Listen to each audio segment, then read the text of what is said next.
तो आज हम पढ़ाने वाले आप लोगों को 12th का पढ़ाएंगे, मैट्रिक्स क्लास 12 का एनसीईआरटी बेस्ड कॉन्सेप्ट, और पूरे व्यू में जाके अच्छे से कॉन्सेप्ट को निकाल के लाए, निचोड़े आपको दिखाते हैं आप लोगों को। देखो, मैथमेटिक्स में हम जानने वाले हैं चैप्टर 1 पढ़ेंगे, algebra of matrices and determinant. सबसे पहले हम मैट्रिसेज कंप्लीट करेंगे, देन डिटरमिनेंट्स कंप्लीट करेंगे। ओके, चलिए हम जानते हैं कि मैट्रिक्स व्हाट इज मैट्रिक्स होता क्या। तो a matrix is a rectangular arrangement of number written in the form. यानी क्या है, रेक्टेंगुलर अरेंजमेंट होता है मैट्रिक्स। ठीक है, नंबर का क्या होता है, रेक्टेंगुलर अरेंजमेंट में नंबर को लिखा जाता है, जैसे A11 A12 A13 dollar AN तक, ऐसे इस शेप में लिखा जाता है। ठीक है, जैसे इसको लिखा जाता है। ठीक है, ये आपका हो गया रो। क्या हो गया, रो को R से और कॉलम को C से डिनोट करते हैं। ठीक है, रो को R से, रो को और कॉलम को C से। ठीक है, तो ये हमारा रो हो गया, ये हमारा रो हो गया, ये रो फर्स्ट, ये रो सेकेंड, ये रो थर्ड, ये रो फोर, इस तरह डॉट करते हुए, यहाँ पर डॉट करते हुए ये रो एन तक जाएगा। ठीक है, और ये हमारा हो गया कॉलम, ये हमारा हो गया C1 कॉलम, ये फर्स्ट कॉलम, ये सेकेंड कॉलम, और ये थर्ड कॉलम, और ये एन कॉलम तक है।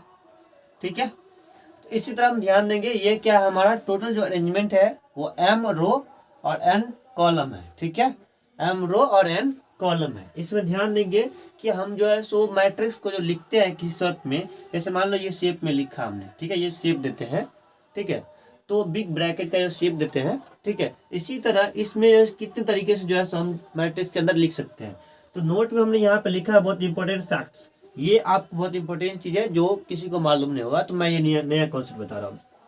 There are three different system of enclosing the number constituting a matrix। यानी तीन तरह से जो है हम मैट्रिक्स को इंक्लूड कर सकते हैं, यानी उसके अंदर लिख सकते हैं मैट्रिक्स को। जैसे ये हमेशा हम लोग देखने को मिलेगा, ये आपको कभी कभी क्वेश्चन दिखेगा, ये कहीं नहीं देखने को मिलेगा, लेकिन आगे आप लोग जो है आगे पढ़िएगा ना, आगे BSc करिएगा, ग्रेजुएशन करिएगा, B.Ed करिएगा, तो आपको ये सब बताया जाएगा। तो ये सब जो है सबको आगे मिलेंगे। ठीक है, चलिए हम इसमें आगे और बताते हैं। मैट्रिक्स में ज़्यादा कुछ है नहीं, रेक्टेंगुलर अरेंजमेंट है, जैसे सिंपल है, और इसमें कुछ है नहीं ज़्यादा। आगे हम बताते हैं इसमें स्पेशल टाइप ऑफ मैट्रिक्स क्या होता है। ठीक, चलिए, तो अभी तो नोट नहीं किया, नोट कर लो फटाक से, आगे बढ़ते हैं हम लोग। चलिए हम जानते हैं स्पेशल टाइप्स ऑफ मैट्रिक्स में, स्पेशल टाइप ऑफ मैट्रिसेज। इसमें जानते हैं क्या होता है। रेक्टेंगुलर मैट्रिसेज बोला, रेक्टेंगुलर मैट्रिसेज क्या होता है। If the number of row is not equal to number of column, यानी इससे कहने का मतलब है कि मैट्रिक्स के अंदर जितने भी नंबर ऑफ एलिमेंट्स होते हैं, वो जितना रो हो उतना ही कॉलम नहीं हो, जरूरी नहीं होना ही है।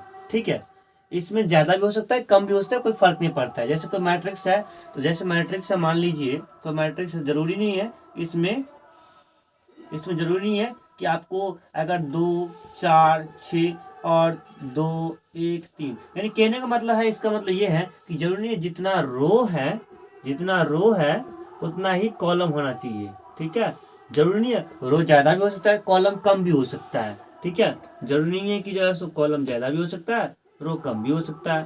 ठीक है, रो ज्यादा हो गया तो कॉलम कम हो गया, कॉलम ज्यादा हो गया तो रो कम हो गया, कोई ठीक नहीं रहता, इसमें इससे कोई फर्क नहीं पड़ता है, वो भी एक रेक्टेंगुलर मैट्रिक्स से कहलाएगा। ठीक है, इसमें साफ साफ लिखा है कि if the number of row is not equal to the number of column. ठीक है, यानी जितना नंबर ऑफ रो है उतना ही नंबर ऑफ कॉलम जरूरी नहीं है, होना ही चाहिए। ठीक है, इसमें कहने का मतलब है कि ये जो संख्या है, ये उतना ही जरूरत नहीं है कि कॉलम में भी हो, यानी 1 2 3 रो है तो जरूरी नहीं 3 कॉलम भी होना चाहिए, 2 कॉलम भी चलेगा। या फिर अगर जरूरी नहीं है कि मान लो कि 3 कॉलम कर दिया, 2 1 3 5 6 ले लिया, 2 4 ले लिया, एग्जाम्पल दृष्टि से, तो ये मैट्रिक्स है एक हम बना लिया एग्जाम्पल दृष्टि से। देखा है जरूरी है, इसमें क्या है, नंबर ऑफ राय ज्यादा हो गया, इसमें क्या 3 ठो रो हो गया, R1 R2 और R3। इसमें नंबर ऑफ रो कितना ज़्यादा हो गया, लेकिन कॉलम कितना हो गया, नंबर ऑफ कॉलम C1 और C2, यानी कॉलम को C से और रो को R से डिनोट करते हैं हम लोग, ठीक है।